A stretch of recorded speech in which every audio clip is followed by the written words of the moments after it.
Welcome, everybody, to another Thinking Out Loud. Today, as you can see, I'm going to be playing on LeeChess.org, and we're going to start with a 10-5 rapid game. What I'm going to try and do is that when I am doing the opening, instead of getting too deep in the weeds on some things that I might be familiar with, is I will go ahead and just explain like the fundamentals that are being done. And then once I get out of that, I'm going to try my best to voice what kind of things I'm seeing. Let's see what we can get for a game here. 10-5. Here we go. It's taken quite a long time to find a game tonight. There we go. So as you can see, I am playing black. And he's going to start out with d4. What that does is that occupies the center with a pawn. And so what I'm going to do is I'm going to start with e6. It's something that I've been liking to do lately to kind of get away from some of the sidelines that you'll see against d4, d5. And what I like to do here is against the London is I'm going to go ahead and develop my knight. And what this does is it develops my knight to look at the center. So I'm looking at the d5 and e4 squares. That prevents him from going e4. The things I like to do against the London is I like to kind of get a similar pawn structure to what you will see with the French defense. You'll have e6, d5, and c5. So we will go ahead because it looks like my opponent's just going to be playing their standard London system. Typically here, they'll like to play knight to f3, and then they will close off the other side with the c3. But they went ahead and changed it up. It's still the typical spot for that bishop. I'm going to go ahead and push the c5 pawn. And what that is going to do is we're going to try and get the queens off the board. So at this point, do I want to play knight to f6 first, which develops my knight? Or do I want to go queen to b6 and try to swap the queens off? If I go queen b6 and they go the standard queen to b3, and then I can push the c pawn to c4, and that forks them. So I think we'll do that, see if the queen comes out. And if they don't come out, then I'll develop the other knight to f6. And the good thing about that c5 push is that it is defended by the bishop. Dark squared bishop's doing a pretty bang-up job there. And so this main threat here is I am eyeballing that b2 pawn.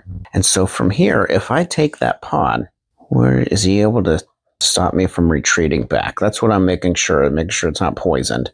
So if I go queen takes b2, obviously I can't take the rook. Where's he going to go with that? The knight could go knight to c4. Then I could just take the other pawn. I think he's a little too late with that move, honestly. So let's go ahead and take it. Let's see what happens. I didn't see anything too pressing. So he's going for the fork, which is a smart maneuver. But the thing of it is that I can defend it pretty easily by just going knight to knight to a8. So knight to a6 defends the c square. I guess that'd be a6, sorry. Knight to a6. So this is something I see a lot with the Jobava London, is trying to get that early knight jump. And so I'm not really too worried about it at this stage. I should have saw it, though. The thing of it is now that fork is blocked by the knight, I can push my c-pawn, which blocks off the defense from the bishop on the knight. And then I can try and take that knight with my queen. And if he tries to bring the rook over to attack my queen, I can just gobble up another pawn and then try to retreat out of there. So with this one, he is developing his knight to another position, or to a different spot than normal. Normally it goes to, was that c3? And going over knight to e2 is defending the pawn. Let's go ahead. That bishop is kind of misplaced right now because I can attack both of them. And you can't really save both pieces. Let's go ahead and push the pawn. And what this is, it's a double attack. I can attack his bishop. His bishop is no longer safe. But he is also losing the defense on his his knight from the bishop as well. Something to be aware of, though, is if he tries to attack the queen, just making sure that I don't lose the queen on something silly. What I'm looking at here is I'm looking at maybe some additional moves. Obviously, the queen's being attacked, so obviously I'm going to move it. Just trying to find out the right place to move it. So I can gobble up the A pawn, which might not be a bad idea. And then trying to get the queen to safety from that regard. And the thing is I can also still gobble up that bishop and then try to do some shenanigans there. Let's go ahead and take the pawn. Like I said, I didn't see anything that was too life-threatening on that one. My light squared bishop could probably do something by getting it developed. Getting the dark squared bishop out and getting castled would be something I need to think about doing, is finalizing my development. He's going to think about moving that bishop. The only clear place that he has that he can go is going to be to C2. It's the only place he can move that bishop to where it'll be in safe. So he's attacking the queen again. My queen's kind of got some weird spots, but I'm thinking I'm going to have to go back to queen A5. And what that's going to do is it's going to allow me to kind of slip my queen back up on that dark squared diagonal. And it also attacks that knight again. And adds another attacker on the C7 square. Slide the queen back. We've gobbled up a couple pawns, so I can start regrouping. So I can also go back to queen D8. That'd be totally fine. But like I said, he's got to do something about that light squared bishop. That knight's pretty misplaced too. And so with my dark squared bishop, where I would ideally want to put it is maybe on E7, just to get it developed and get my king castled. Don't really like A3 too much, although that does attack the knight. But the knight's not really anything I'm too worried about. So he does get his guy to safety. And so from there, that light squared bishop doesn't really have a whole lot of good places to go.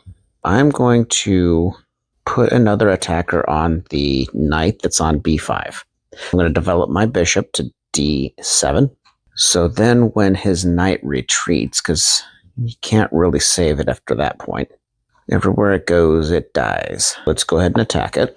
Obviously, bishop to A4. So he's going to do that. Let's go ahead and just take it. Developing. And then, can't really castle right now, and that's fine for now. But I do need to really think about getting that bishop out of there. I'm going to bring my knight back into the action. I'm going to go knight to C7, and then I'm going to try and maneuver it to attack either C3 or attacking the bishop that's on D6. Let's get it maneuvered. I'm actually heading up towards the C3 pawn to try and fork him up there. That's a potential fork if he allows it. Obviously, he can always just take the knight with his bishop, and I can bring my queen back. That's a couple of options. The bad thing is now my B7 pawn is underdefended. It's undefended. And so that is something I will have to deal with. It's okay. I'm still up a pawn. I'm still looking to harass his queen a little bit. Although queen to A6 is jumping out at me because it attacks both the rook and the bishop. And is he able to save both of them? Doesn't seem like it. So let's go queen to A6 so I don't run out of time. Although that just totally hangs the knight. Oh, whoops.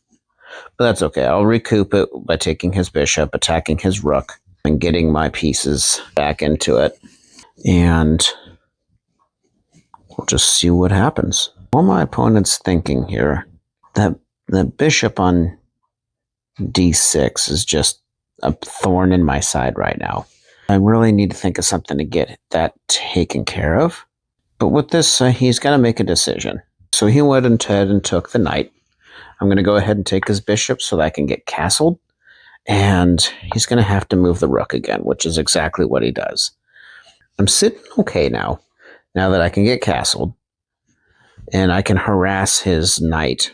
I can harass his rook a little bit more. So he castles as well. Now we're playing chess. If I move the queen back over to C6, that's a lot of times that I'm moving the queen. Not too thrilled about that. but it does prevent him from going to B8, B7, B6, B5. He could go back to B4 and B2 and B1. So that's not horrible. So let's go ahead and do that. Now we can bring let's bring the rook over to the E file and get ready to break in the center. If the bishop goes to A4, we'll swap off the bishops and the queens, and I'll still have a pretty strong light squared bishop if I could get it on the inside of that pawn chain. He is preventing me from attacking, but I might go ahead and push the e-pawn just to get my light squared bishop into the game. This queen's pretty strong. Let's see. Whoops. Totally just dropped my phone. Sorry, guys. So what I'm looking at is moving my king to h1, getting the knight to g8, over to h5, and then blockading in the center on f5. So I'm trying to get my knight to f5. Let's move the king over. That gets him off of the light squares, which is what his bishop is. Although that totally... Oh, I guess that's fine. That's fine. And I'm back. Sorry, I had somebody at the door. As you can see, some things happen. Obviously, had a phone call, had some people at the door. And he's attacking the h7 square, which is pretty much what I thought was going to happen. So my knight is in a precocious spot, and so I'm going to move it over to the f5 square is kind of where I want to go with it. Yep, saw that coming. So let's do some damage control here. Obviously, that knight is going to be pretty well protected, and that's good. But I will need to stop all of the shenanigans right in its tracks by throwing up the old flying V. I'm in a bit of a time crunch. Not a huge fan of that, but it is what it is. I am thinking about moving my queen over to the A file and then trying to get down to A1 to attack that way. That's kind of something I'm thinking of doing. I don't like that, but that's okay. We'll blockade it. Obviously, he's just going to take my knight, but I can handle that. Now I'm attacking his backwards pawn and my queen's hanging. Or no, it's not my queen's. That's fine. We'll swap off the queens. Oh, we're not going to swap off the queens. He is threatening checkmate. Let's go ahead and get my king to safety. It's kind of going turn for the worst a little bit. But I don't want to be checkmated, so I'm going to get my king to a safer spot, hopefully. Okay. Do not like this, Sam I am. But let's do it. He's going to come down to h8 to check, so I'm going to have to go to g7, because I won't be able to go to h7, or to e7. This is going to be a good one to learn on. Obviously, that's forced. But he does leave his backwards pawn, is not in a good spot. Where's he going to go here? Might be able to get my king to safety. He's also getting low on the time. Let's go ahead and do this. We're going to try and get my king to safety over on the other side. Obviously, we can swap off rooks. Oh, we're in danger now, buddy. If he takes, I take. The bishop can come. We're good. We're okay. Let's go ahead and swap this guy down.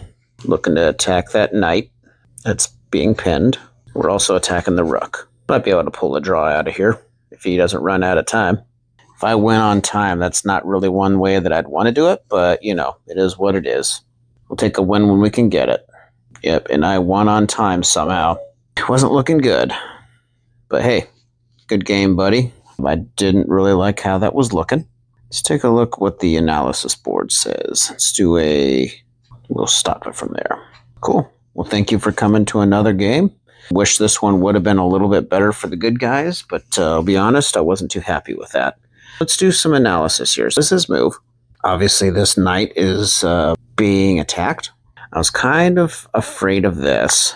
It's not great, but it's not horrible, because I can always do this. And so we'll just stop right there, guys, and we'll see what we can figure out.